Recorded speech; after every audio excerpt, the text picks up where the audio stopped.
Namuonea huruma sana huyu mwanamke ambaye yuko kwenye ndoa, anatafuta ujauzito, sijui mwaka wa 3, sijui mwaka wa 2, lakini periodi zake hazieleweki. Lakini pia namsikitikia sana huyu mwanamke ambaye anatoka na uchafu wa maziwa huko kama maziwa mtindi mweupe. Unatoka leo, baada ya siku 3 hauonekani, baada ya siku 2 hauonekani. Anauchukulia kawaida. Hata ukiongea naye anakuambia ni uchafu wa kawaida na unatoka. Lakini anaangalia kutafuta ujauzito. My dear, acha nikwambie kitu kimoja. Hiki kitu unachokipuuzia, unavyoviona vya kawaida, hivi vitu ndio vinafanya uchukue miaka mingi sana kutokuchukua ujauzito ama kutokushika ujauzito.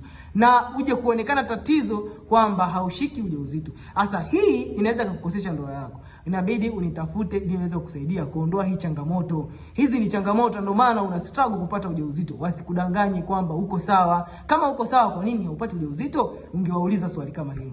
Sasa nitafute, chukua namba yangu kwenye bio, nipigie ili niweze kukusaidia kuondoa hizi changamoto na wewe upate ujauzito hata kesho kutwa.